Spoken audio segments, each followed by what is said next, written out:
Canada in 2024. Are we a confident, resilient nation, or are we a fearful, fractured country? That is the question that we'll be talking today with our friend Lieutenant Colonel David Redman. A clear path forward requires looking back and learning. Good public policy requires human connection. It's a consideration of the facts, applying common sense and innovation. It's urban, it's rural, it's real life. We all have something to contribute. We all have a responsibility to get informed because there's a little piece of Canada in all of us, isn't there?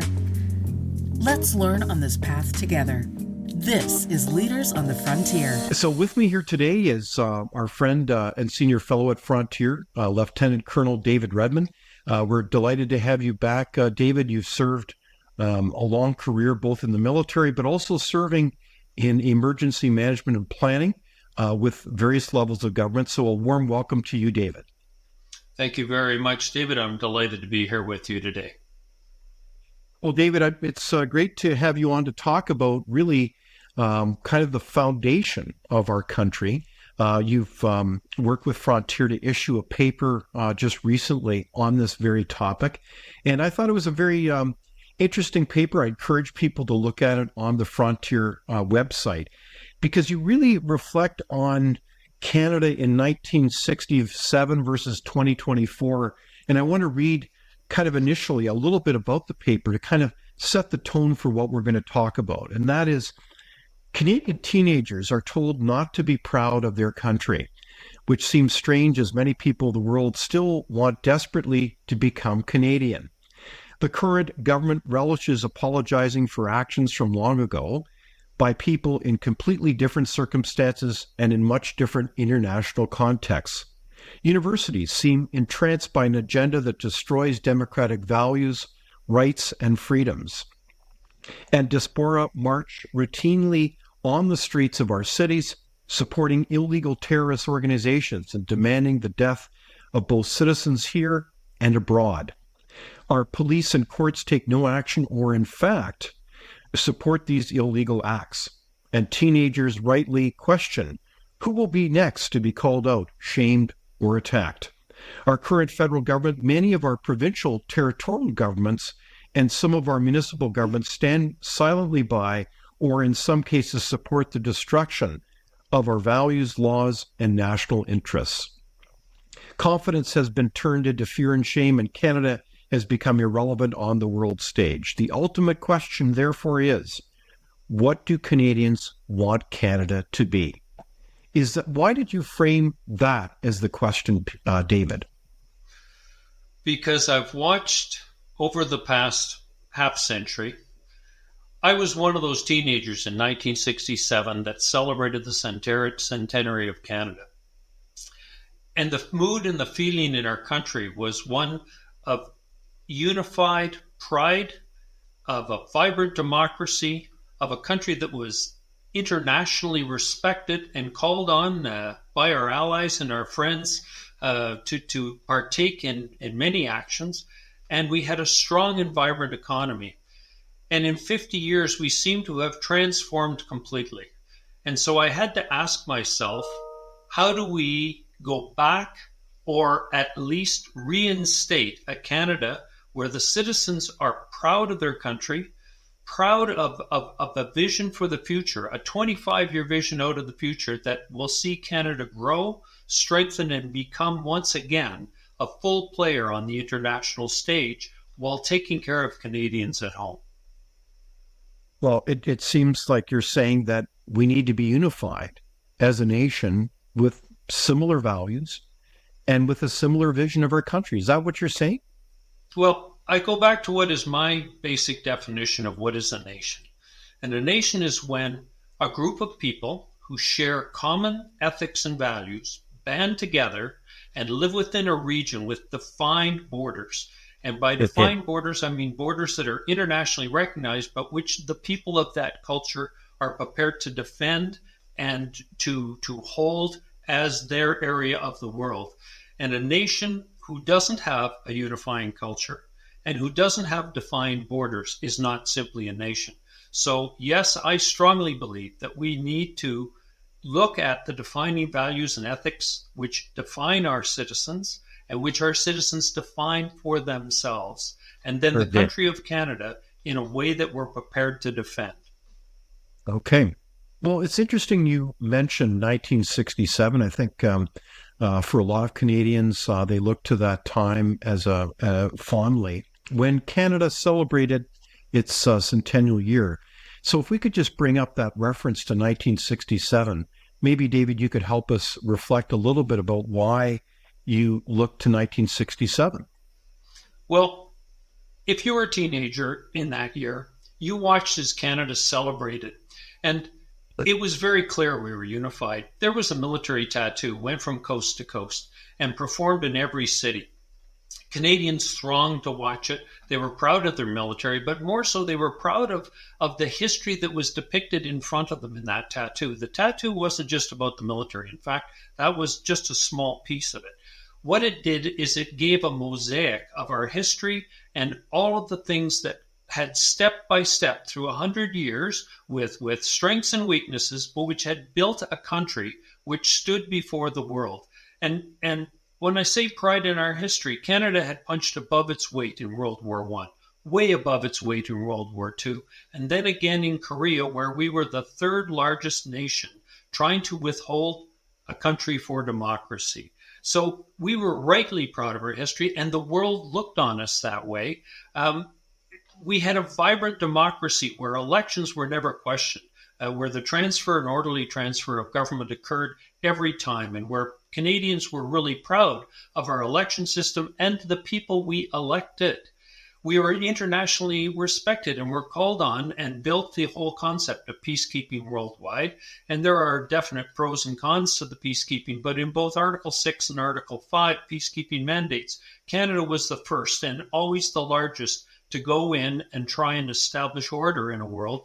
And we did it not to try and do nation changing in other countries, but to try and ensure world stability and a world where people's human rights could be respected. We did that because we had a very strong economy and were able to power project in terms of helping others, both in terms of humanitarian aid and in terms of peacekeeping. But at the end of the day, the world looked on Canada in 1967 and said, the next century belongs to Canada. And that was people from all over the world. And Canadians themselves had that faith that going forward, the next 25, the next 50, the next 100 years, Canada was going to become stronger, better, and more equipped to be a player on the global stage while taking strong care of the people that live within our country. Indeed. So 1967 is certainly, not to romanticize it, was a fine year where Canada came together, and the kind of graphs there kind of illustrate those powerful points of unity. It's often been said by the good book that a house divided will not stand. So if you look at Canada in 2024, how would you describe that in contrast to 1967 in your mind? Canada in 2024 is a fractured country, in my opinion. We've seen many, many pieces to try to be used to divide our Canadians into smaller and smaller groups, both by culture and by cultural issues and by social issues. And so there seems to be a step-by-step progress to break our unified country into smaller and smaller groups and to pit them against each other. So our unity seems to be, in my opinion, broken. We have been taught to be ashamed of our history. We are constantly apologizing for actions which occurred in the past, and some of the actions misrepresented, but even if they were totally represented as challenges in our past, you learn from mistakes in the past. You don't destroy your history. And you take those incidents and those activities and you come forward with a 25-year vision to make sure you won't do them again and that you can build a stronger country based on the actions of your past, not by destroying your past. Okay. We've seen our democratic institutions shattered. And by democratic institutions, I mean everything from elections. We're now seeing open conversations about other countries' influence in our past elections, in the past 3 elections. We see our legislatures in chaos, in my opinion, in many of the provinces and territories, and certainly in our federal order of government, where we see it's more important to go after individuals rather than to present coherent policy. We've seen our policing challenged and the use of the Emergencies Act, where policing, in my opinion, just simply didn't do their job, causing a totally inappropriate use of the Emergencies Act, which in fact the courts have stated was an inappropriate use. We've seen courts supporting the breakup of our unity rather than supporting actions to draw our unity together. Our schools, the education system, are more interested in fracture issues than they are in telling the history of our country and how our country will excel in the future and to make it excel. We've seen our media become extremely partisan. And we've also seen our medical system in tatters as we came through the COVID incident. So all of our institutions, our democratic institutions, those very things that hold the country together, elections, legislatures, police, courts, schools, medical, media, all seem to be in disarray. So much so that we're shunned now and ignored by our allies. We have no role on the international stage. Canada isn't just ignored, it's shunned because we are now a threat to other countries' national interests because we are the weakest link. With a broken economy as well, that now is in free fall. And if we look at the investment in our country, if we look at the number of bankruptcies, if we look at the cost of living, inflation, housing, the total lack of investment, both emotionally and with dollars in our country, we seem to be a fractured country, in my opinion. Wow. So when you reference those things, it's really a powerful summary, David, in terms of the decline of our nation.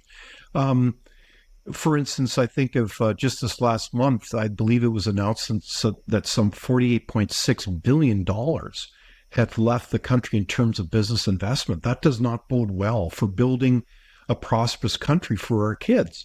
But when you referenced earlier that somehow our allies are shunning us, what do you mean by that? Can you give an example?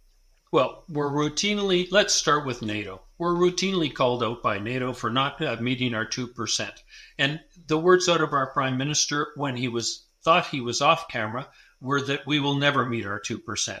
I put it to you that we have come very close in the past and that we are now moving further and further away from it. Rhetoric is not investment.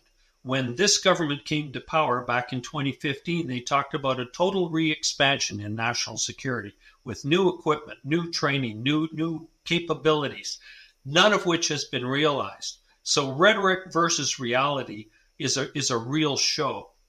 And so what we need to be seeing is a government which actually believes that Canada is a country that should play on the world stage. So with NATO, we've seen our NATO allies constantly call us out. In fact, Barack Obama, back when he addressed the legislature, when he said we need more Canada, Justin Trudeau and the Liberals interpreted that to mean we needed more of Canada's socialism. That was not what, if you go back to that actual statement, what he was saying is Barack Obama was trying to say we need Canada to step up and meet our 2% commitment to NATO.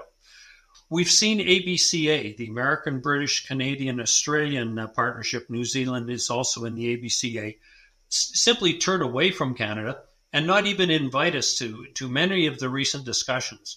We've seen intelligence agencies not include Canada in discussions about what's going on with some of the counterterrorism activities because they feel Canada's the weakest link and will either share or simply allow to be disclosed very, very secret information, which is critical to the national interests of their country.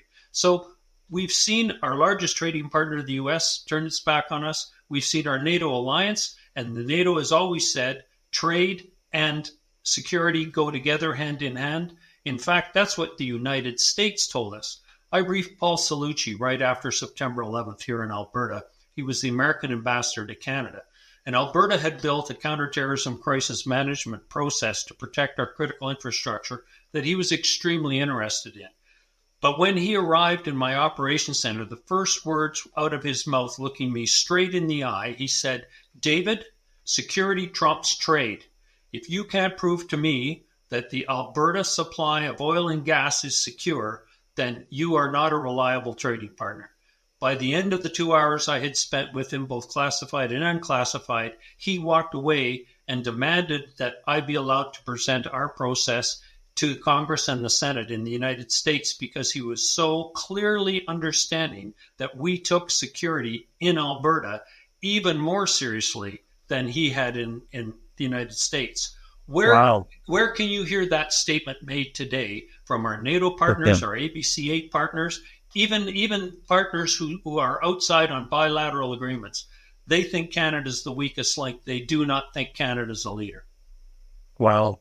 Well, your summary of kind of the state of the nation in 2024 is pretty humbling.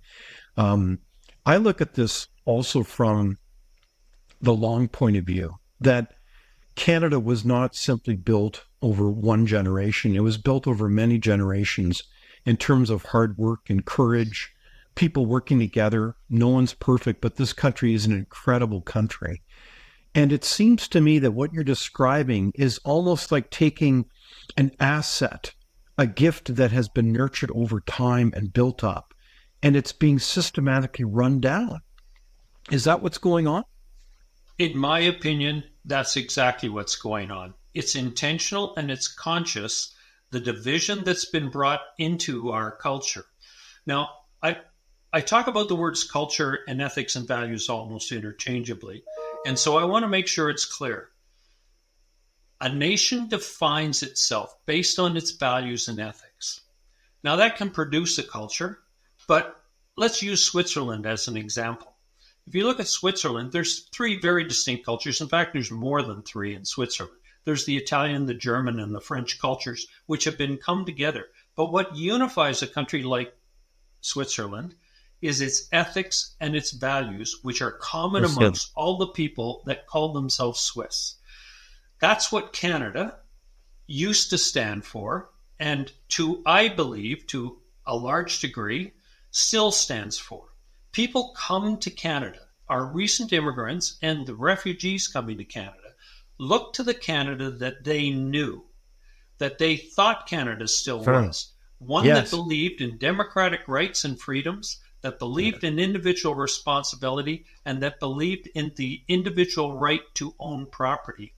When they arrive here, they're seeing a Canada that isn't what they thought they were coming to. When they see diaspora marching in our streets, when they see the Eritreans fighting amongst themselves and raising money for a foreign war, when they see Sikhs looking for freedom of a part of India, a democratic country that should be our ally, but which we have pushed so hard against that now they don't even want to talk to us. And when we see what's going on with Hamas and the people marching in the streets in our country supporting a terrorist organization, which is an illegal act with no arrests, with no responsibility or accountability for people that are screaming for genocide, then the recent immigrants who came to Canada to try and escape exactly that, the ethics and values of terrorist countries and dictatorships, and they're seeing it unfold on our streets, they're wondering why they came to Canada.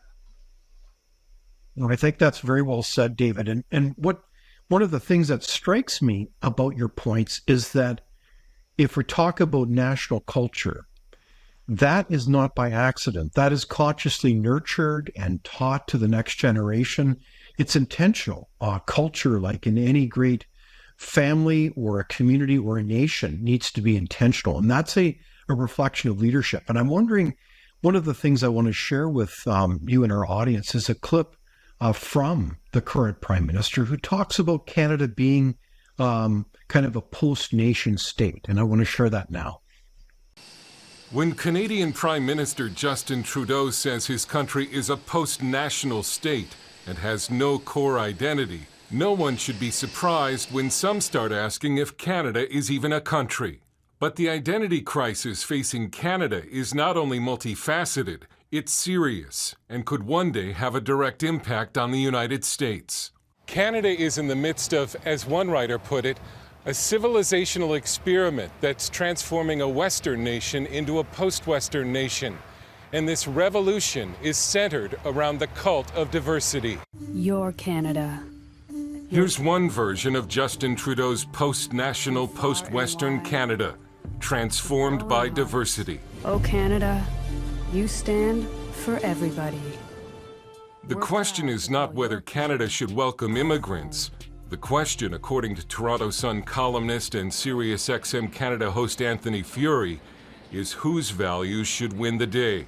In Canada right now, it's labeled bizarrely xenophobic and anti-immigrant, and they throw around terms like racism to no end. If you simply say, I'd like us all to integrate here and live together in a compatible way. Throughout their histories, both Canada and America have welcomed immigrants of all backgrounds. But Canada, rather than being a melting pot like the U.S., has said that it is a mosaic of many cultures. The problem begins when the Canadian mosaic includes more and more radical Islamists who favor undemocratic values under Sharia law.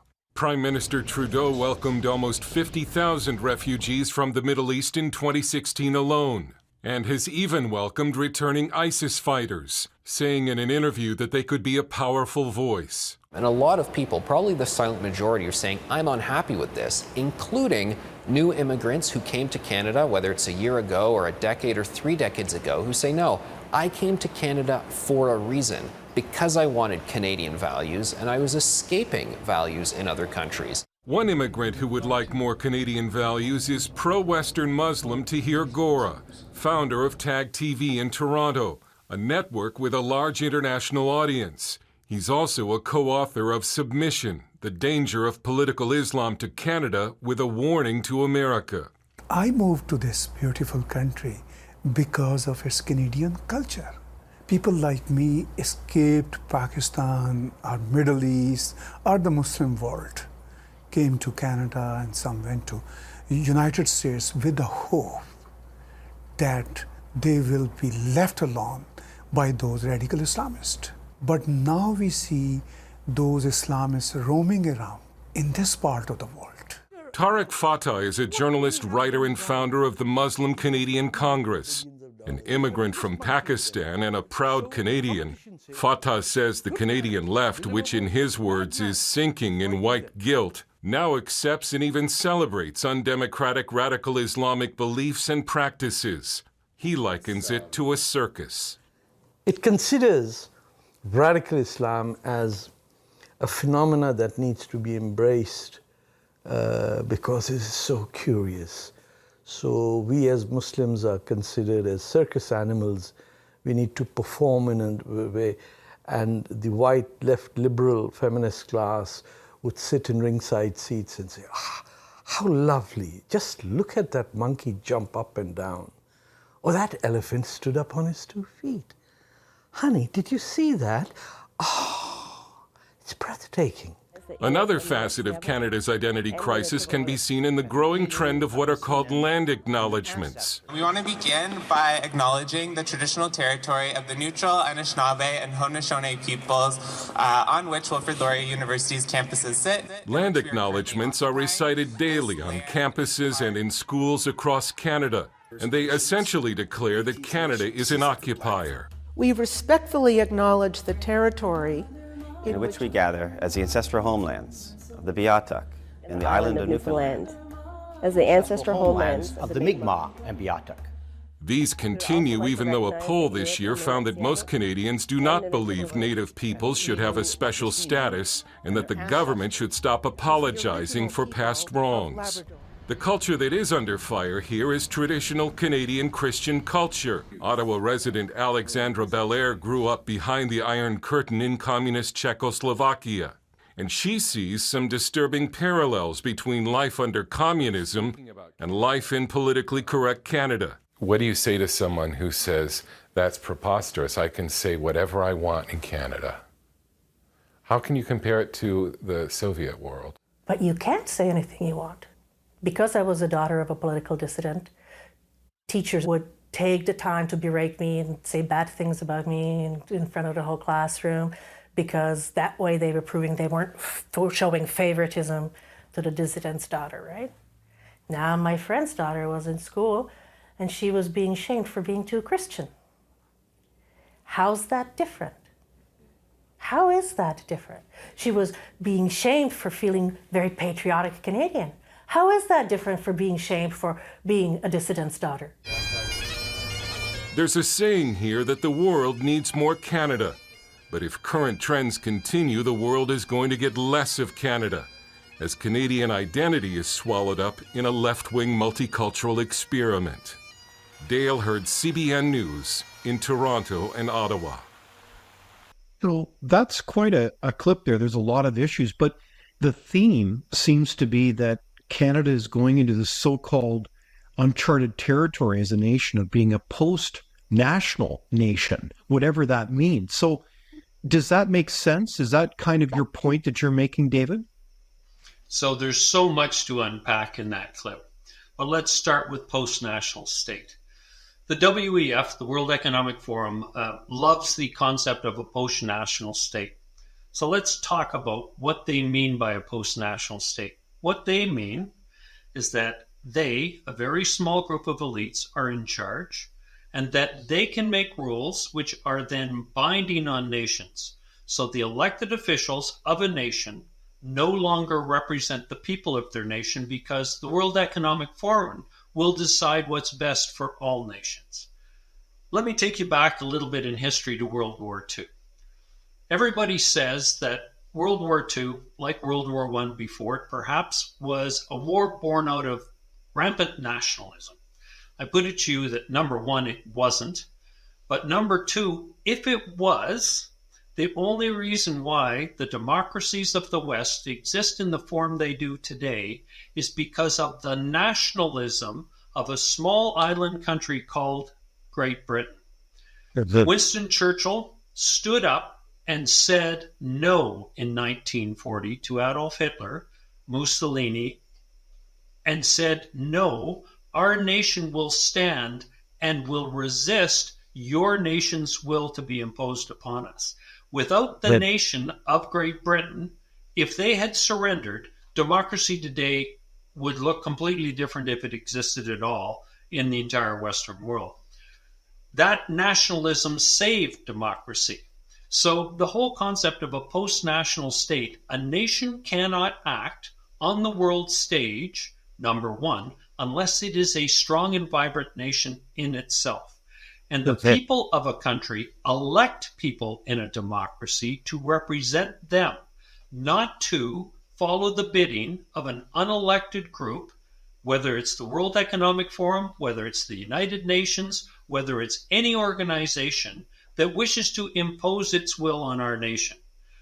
Our nation is a democracy. A democracy represents the majority, the will of the people of that nation, and that nation then clearly needs to define its culture, defend its culture in its defined region, and then establish the 6 national interests which it will then bring to the world stage to make the world a safer and more humane place. So the whole idea of a post-national state, as I describe in the paper, flies in the face of all logic. It simply is a way of destroying democracy, in my opinion. And I, as a Canadian, strongly believe in democracy and want nothing to do with a world where our nation doesn't stand as a nation and is simply at the whim and will of forces outside of our country which don't represent the people of Canada. Now, but that sounds like you're making a very powerful argument, David, that you can't have a nation if you aren't clear about your national interests, your purpose, your vision.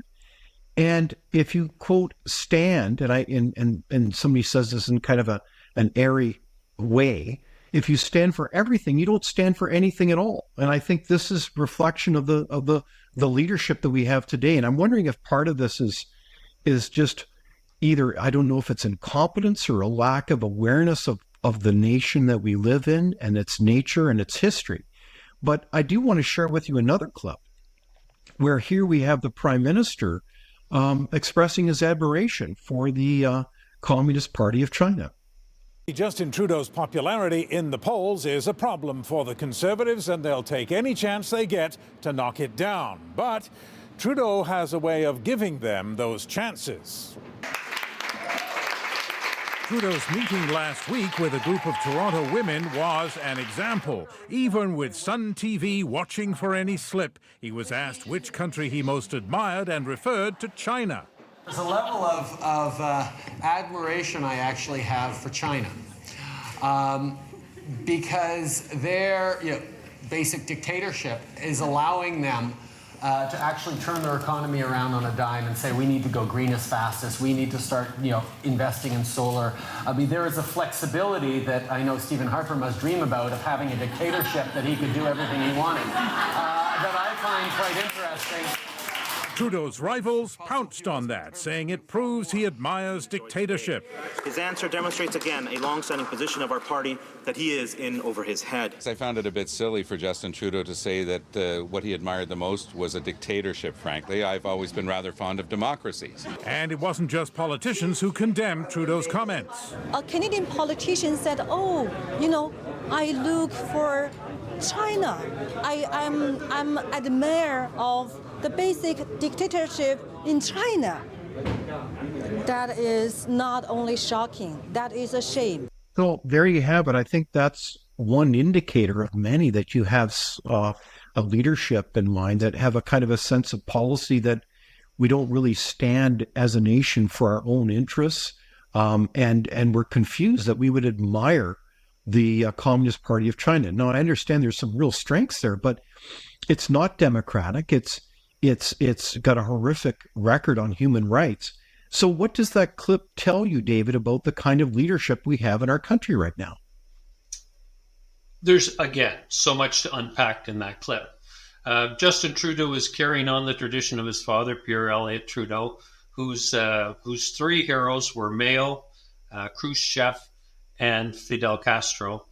He routinely talked about them. He routinely talked about communism. And he raised his son that way, and it's no surprise that his son would say something like that and, in fact, truly believe it. Justin Trudeau doesn't believe in socialism. I truly believe he believes in communism. But let's just go to the actual statement that he just made. He said he admires the government of China because as a dictatorship, so he's recognizing it's a dictatorship, it can turn on a dime to resolve green issues. Well, that's an out-and-out blatant lie. China introduces about the equivalent of 2 large coal-fired electrical generating plants a week. Indeed. They are the worst polluters on the planet. There is no intention on ever reining them in, and they've made it very clear that till 2050, i.e. after they have destroyed Western democracies, they intend to do nothing on the climate file. So his statement is, in fact, false. It is a dictatorship that could turn on a dime if it wanted to, but it definitely doesn't want to on the climate issue. What it has turned on a dime is total repression of the Uyghurs. It has total citizen control of in all of its cities, towns, and villages. It has tripled the size of its military in the past decade. It's built a blue water navy. It's expanding dangerously into the South China Sea and threatening places like the Philippines, Japan, and all of the surrounding countries of Vietnam, Laos, Cambodia. So, yes, a dictatorship can do exactly what it wants, ignoring the will of its own people. That is not what Canada is or should be. And yet we're seeing China allowed to build police stations in Canada to directly influence our elections in Canada. So what Justin Trudeau said in his statement, he is not backing off on. He's actually making it become reality in our own country. Wow. So, David, I think well said. And again, I marvel at the whole point that if you stand for everything and you kind of drift within the winds in order to pursue short-term political gain, then we are truly vulnerable to all kinds of negative influence from foreign actors like the Communist Party of China. And it's well documented, has significant influence across every area and institution of our society now. And that's why that inquiry is being undertaken. We'll see if it gets anywhere in terms of really getting down to the root issues of Chinese influence in our country. So Chinese influence is, in my opinion, one of the largest dangers to our country, but it doesn't stand alone.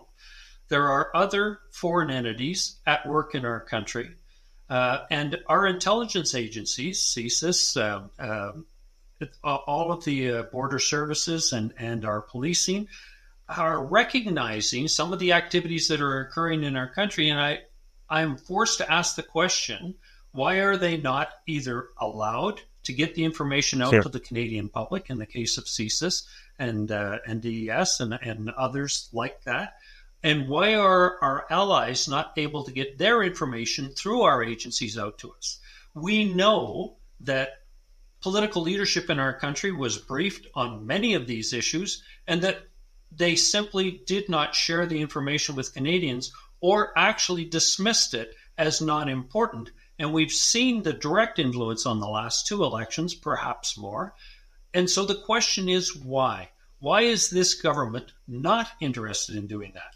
But I want to back up and go higher again. I believe that, as Anthony Furey said, a vast majority in the clip, a vast majority of Canadians are wondering why and when we are going to take our country seriously again. When are we going to define a Canada for 2050 that isn't based on post-national issues and isn't based on social and minor divisive issues, but is actually defined by the 6 national interests of our country and unity being the number one issue?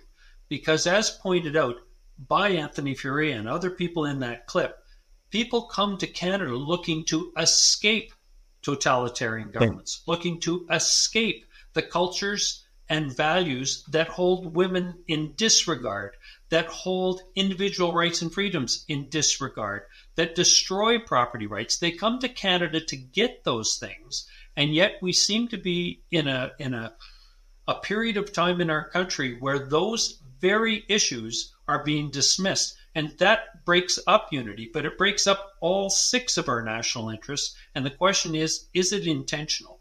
We need politicians that step back, define what they mean for Canada in 2050 on all 6 of our national interests, not just on minor sub-bullets under 1 or 2 of them. And so we need a 25-year vision for our country where Canada thrives in 2025, but thrives through all 6 of the national interests, which they must clearly define. Because if Canadians see how a politician defines all 6 national interests and they don't like it, then they have the right not to vote for them. But when each of those actions are taken one at a time on small issues with no definition of the overarching aim, it's clear that it's done without Canadians' best interests at heart. Right on. So your point is we can't do this by accident. We can't just fall into the ditch here in terms of making our national purpose and national interests by accident. This needs to be conscious. This needs to be discussed publicly in a transparent fashion. So one of the things on that note, you created this paper, you go through and define those points of national interest, David. And you've outlined already the key first national interest, which is about unity. You also talk about national Canadian security. What do you mean by that? Okay, so national security, it is made up of many elements. And everyone wants to run right down into national defense. So let's once again go back up. National security is the cornerstone for defined borders. So you have a culture within a defined set of borders, an area which you intend to protect the people who share those common ethics and values. And so the first step is actual border security. So organizations like CBSA, organizations like the Canadian Coast Guard. So you actually need to define your borders and defend them. The next step down is then deciding you've already got a group of people within your country, which you're working on the first one to bring unity to. So the next step is you don't bring people into your country who don't share your ethics and values, because now you've created an internal problem from an external source. So under national security, the second step is to define external threats and then to take actions to ensure those external threats don't come to your country. Therefore, you need an immigration policy that matches your ethics and values and matches the other 6, the full 6 national interests. But that first and foremost defends your unity and your defined borders. So in immigration policy, you then need to go to internal threats, and you need to look at all the different issues of both national hazards and human-induced hazards within a country, and then establish organizations like your emergency management organizations, your policing, all your first responder group, to be able to handle your internal security problems. And then once again, national security looks at the global issues to try and increase international stability. And stability is not allowing people who wish to break up other countries who share your ethics and values, and to provide clear actions on the part of the citizens of Canada to support those who share your ethics and values, and to try and mitigate actions taken by those who do not share your ethics and values. So national security has many elements. I break them all out in the paper, but it starts with defined borders, then it goes to external threats, internal threats, and then how you wish to be defined as a player in the international community for stability operations. So to be clear then, within the field of immigration, using that as an example, David, it's important that we have immigration. It's a question of how we manage it. And immigration should not just be having an open door to anybody. How do you do those kinds of value tests to ensure that we're getting people who are going to integrate into Canada and share and support our unified values? You start off by ensuring that people who express an interest to come. Okay, let's talk about legal and illegal.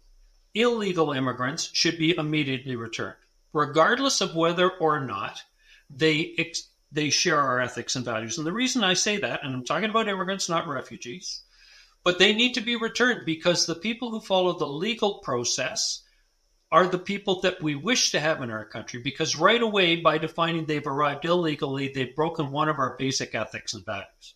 Return to sender. Now you've got a legal system, and you're not jeopardizing the number of legal applicants by permitting illegals to take their spot. Legal applicants then clearly have to show, if they wish to become Canadians, come to Canada and become Canadians, they need to show and be able to demonstrate that they share our ethics and values. And that's not an evil thing. All the other countries in the world do it. Let me give you probably one of the worst case scenarios of how other countries do it. If you look at the border fence between Hamas and Egypt, you will see very clearly that the Egyptians will not let the people of the Gaza Strip, the Hamas supporting 83% citizens of the Gaza Strip, to cross into Egypt. Why? Because Egypt knows that its unity would be put at risk if they allowed the people from the Gaza Strip to come to Egypt. So people that actually have the same religion, the same defined ethics and values, you would think, will not allow Gazans to come into Egypt. And there's a very clear reason why. Because they believe they would be a threat to their unity. So if that type of government can do it, and does it routinely, and the international world organization says, okay, Canada, step up, take more because Egypt won't take them, then my answer immediately is no. Canada has an immigration system. We take people who share our ethics and values. And one of our ethics and values is very clearly the equality of women. And so we want to attract people to our country who believe in the equality of women. That just being one of our ethics and values. But Canada needs to define that and base its immigration policy on, number one, can we house them? Number two, can we employ them? Number three, do they speak one of our two official languages or show they clearly have the potential to learn very quickly and become a contributing member of society? So we need to bring them with our cultures and our values and with a need. Canada needs to define what its needs are, not just a flow of anybody and everyone who come into areas of employment that are already overflowing or who come into areas where they will never have employment. So we need to define an immigration policy based on our ethics and values, based on our unity, and then based as well on the other 5 national interests, national security being one of them.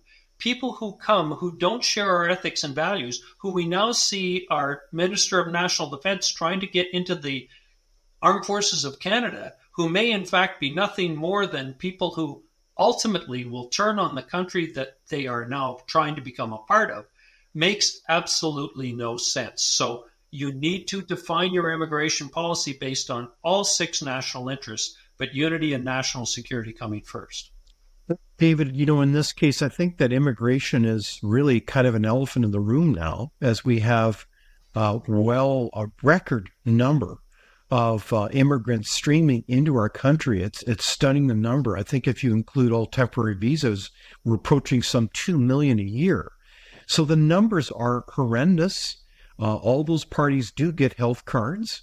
They're looking for a place to live, understandably, when in fact we have in most Canadian cities a massive affordability issue for housing.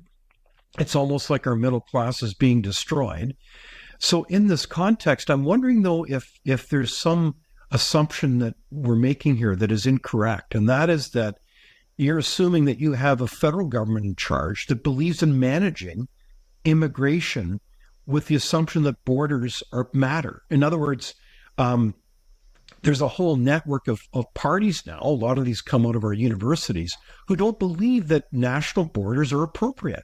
And you hear this in the latest agreement under the United Nations that says that there should be no borders, that there should be a free flow of people. So we have a very radical assumption going on, I think, within our federal policy now that our borders really shouldn't matter and we should just let in millions of people. And that's exactly what they're doing. I agree that that's exactly what they're doing. And I also agree that it is undoubtedly being done intentionally because people like the World Economic Forum and others, the United Nations and some of the organizations within the United Nations, believe that the way to destroy democracy is to destroy the unity of the democracies and to put in place a system where a very small group of elites make decisions for nations worldwide. So I need to come back to the very first thing I say in the paper. What do Canadians want? If Canadians don't want to be Canadians, if they no longer wish Canada to be a country, then we simply need to follow the path we're on.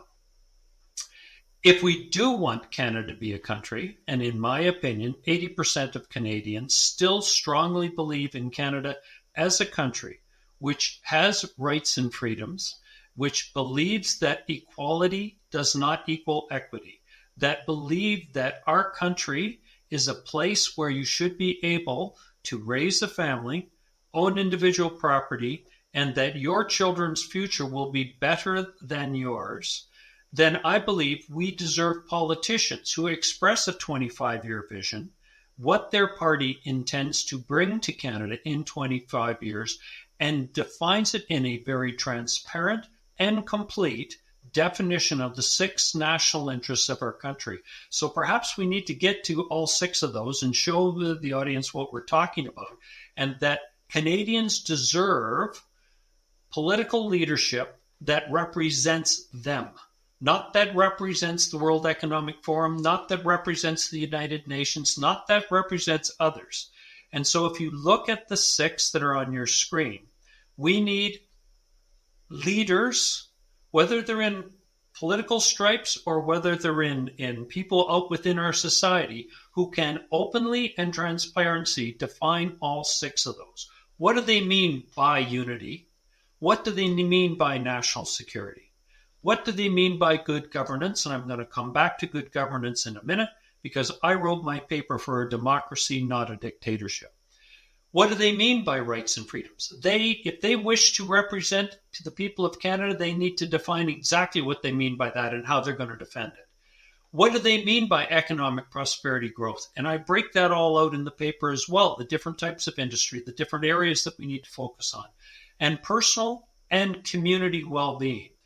The concept that people are basically responsible for their own health and wellness, and that when there is something that overwhelms them, that the state should be able to step in, but not until they've exhausted their own ability. And community well-being, we're seeing a rise in child abuse. We're seeing a rise in disparity between groups within our society. Our communities are breaking down. So we need politicians and leaders of all stripes to fully define transparently what they mean by all 6 of those. And I want to come back to good governance. Good governance, in my definition, is very clearly for a democracy. So it's how are our elections run? How do elected officials, whether they're municipal, provincial, territorial, or federal, act and act transparently and responsibly?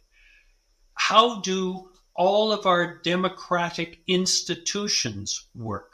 Our courts, our papers, our media, our policing, all of our border services. How do our good governance principles work? And how are they defined by the leader? Because what we've seen is a complete breakdown of good governance in our country. We had a prime minister who in January, the pandemic had not even been declared, tried to dissolve the federal government of Canada. He tried to dissolve it before the pandemic was even displayed and asked for powers to make spending for the next 18 months without the interference of the MPs who were elected to represent our country. The intention was clear and obvious.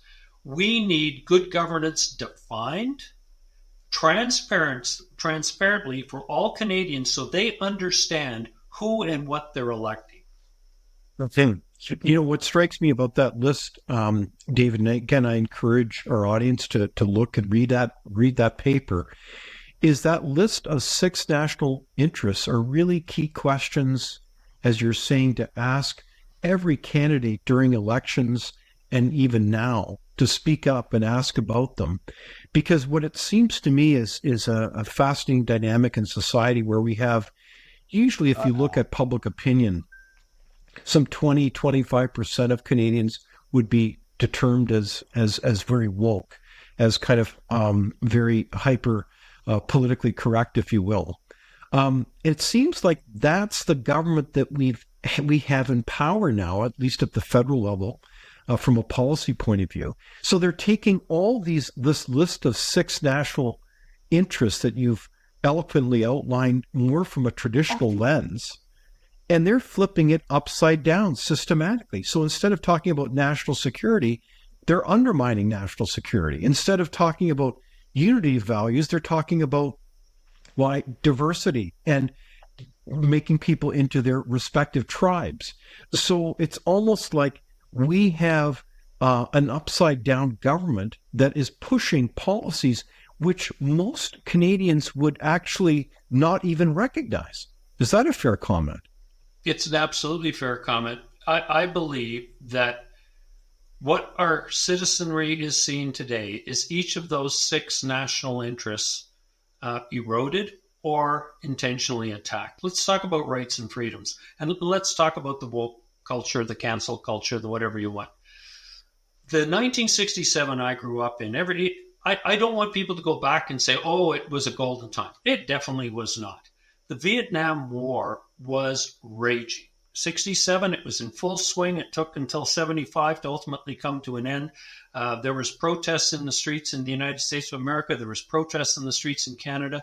By 1970, our universities had woken up and there was large groups on campus. A lot of draft dodgers had come to Canada, and there was a huge debate in our universities about the Vietnam War.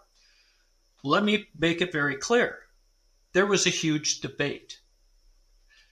2 things that are completely different from today. Number 1, both sides were allowed to say their piece, and both sides were allowed to protest and to represent the democratic right of protest by marches, by conversations, by holding town halls, by making grand speeches. So, number 1, democracy reigned in terms of the rights and freedoms being permitted. Freedom of assembly, freedom of association, freedom of discussion. On the other side, the universities never took a position. It was not the job of the chancellor of a university to say, I support Hamas. I support the Viet Cong. No, the university permitted the discussion to happen in its halls. It didn't take a side, and it allowed that discussion to happen. What we're seeing today is exactly the opposite. our institutions, and not just our universities, but all of our institutions and our educational facilities, are picking sides and are canceling, removing professors that disagree with the stated opinion of the university. They're removing students who don't reflect the values, quote unquote values, which are clearly democratic values, are being thrown out of the university. So I want to underline the fact that all 6 of those national interests, the rights and freedoms being one that must be clearly defined, and I always thought, since the Charter of Rights and Freedoms was written, and which had the Oakes test to verify before any freedom could be removed, I thought it had been defined in our country. It clearly has been thrown away or is being intentionally disregarded throughout our culture right now that allows it. And let me go back, David, you said you don't think most Canadians, I strongly agree with you. I don't believe most Canadians believe in what's happening. And I've talked about it before, but I believe that from my military background and working in large units, up to 1,100 soldiers and civilians, that 5% of people are evil. That they just were brought up wrong or have genetic deficiencies, or they just don't believe in the ethical, cultural, and values of Canada. They and never will. I believe that 80% of citizens in Canada are good, are strong, like to go to work, believe in self-responsibility, want to go to work every day and make a better living for their family, want to ultimately own a house. What all of those things that people wanted in generations gone by. There's 15% I haven't defined. 5% evil, 80% basically good. The 15% slide either way. If they don't see the 5% being dealt with on a daily basis by our police, by our courts, by our elected officials, by our administrators in universities, if they see that 5% getting away with what I define as evil, but what is illegal or inappropriate, unethical or illegal acts in our society, if they're getting away with it, the 15% slide with them. In the Army, we called that a unit with poor morale. When leadership did not do their job and did not handle and manage that 5%, a battalion with 20% doing inappropriate actions was a battalion with bad morale. What happened to the 80%? Did they suddenly become evil? No.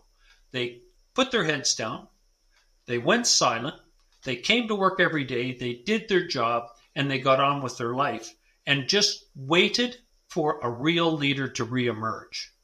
When a new leader arrived in a battalion or in a brigade or in a division, then suddenly that new leader could turn around that 5%. And all it took was making an example out of an illegal or an unethical act on a number of individuals, and very quickly the 15% slid back to the 80%, the morale went up, and the organization functioned on all cylinders. Now, the 5% will never go away. They constantly have to be dealt with. And I don't mean by throwing them in jail. They simply need to be, justice must not just be done, it must be seen to be done. And that dissuades others from doing the same acts those did. So, in my opinion, Canadians are waiting. The 80% of Canadians are waiting for true leadership. There's only one danger. Stalin came along in Russia, Lenin and Stalin, and they took a country and turned it into a communist dictatorship from another type of dictatorship. And that's why I never support revolution. You never ultimately end up with what you think you're going to get. But when the wall came down, there was an opportunity for a new form of government to emerge. And what I'm seeing in Canada is Canadians are waiting and waiting and waiting for the end of this slow cultural breakdown of the 6 national interests of our country, hoping that it can be turned around in time for them to be reestablished. Now, you can always reestablish it. The question is how long does it take? And so if we see this continue on this path for another decade, it will take at least double that time to turn it around. It will not be fast. It's going to take whoever decides to change the way our government is run, backed by defining 6 strong national interests. If we want Canada to be thriving in 25 years, the first 10 are simply going to be rebuilding, trying to get back to where we were. Yeah. But let's be frank, David, when we look at this type of discussion, we're talking about the foundations of our society, our great country, Canada. And I think as I talk with Canadians, one of the things that I've learned is that there's a number of insights that they bring to the table. One of them is that they know that something is amiss, something is awry in this country. It's not in a normal period of time. There's a lack of affordability. There's a lack of kind of a bright optimism that people had growing up. There's a sense that the future of their children is in doubt. And the other thing I learned from Canadians time and time again is that there's a sense that somehow we have a window. We don't have forever. We have a number of years to turn this country around and to get it back on track, to be able to rebuild, renew our institutions, to clarify our purpose, our national interests, as you so eloquently put, David. But we don't have forever.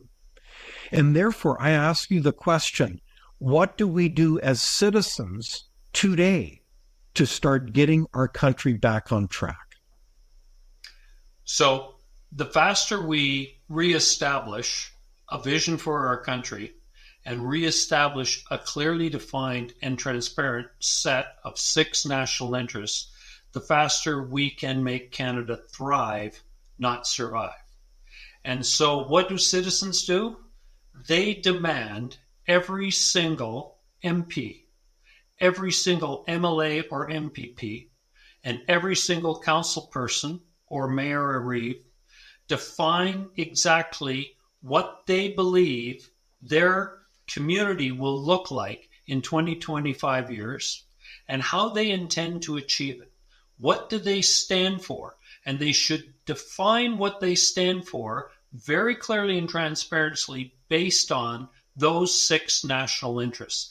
Now, if you're talking about a municipality, then they're municipal interests. If you're talking about a province or a territory, then they're provincial or territorial interests. And if you're talking about our great nation and the leadership of a party that wants to lead Canada, then it's national interests. And then they need to very clearly define how they will do it.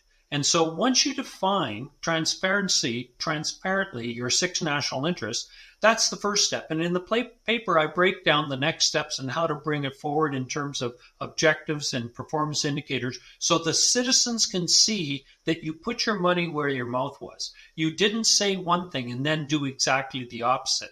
But there has to be that set of 6 benchmarks pulled apart and defined for the citizens so they know what they're voting for and they know what they're not getting or what they are getting, which leads me to my second point. Once you have leadership that defines a vision and their interests, then there must be a way to remove elected officials that is in a fair and balanced manner when they do not do what they said they would do when they were elected.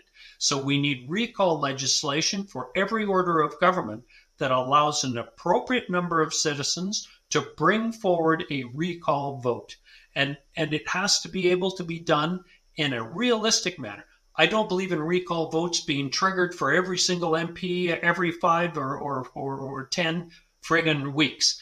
It's got to be an achievable standard, but a hard standard based on the fact that it's clearly provable that the individual did not do what they promised to do when they were elected, and what they promised to do should be defined on a very clear vision based on ethics and values with 6 defined national interest type of bullets broken out so people can see what they stand for. All right. I like what you've outlined, David, because in many ways, it's a litmus test that citizens can use in conversations with their elected officials as they not only interact with them directly, but also listen through the media.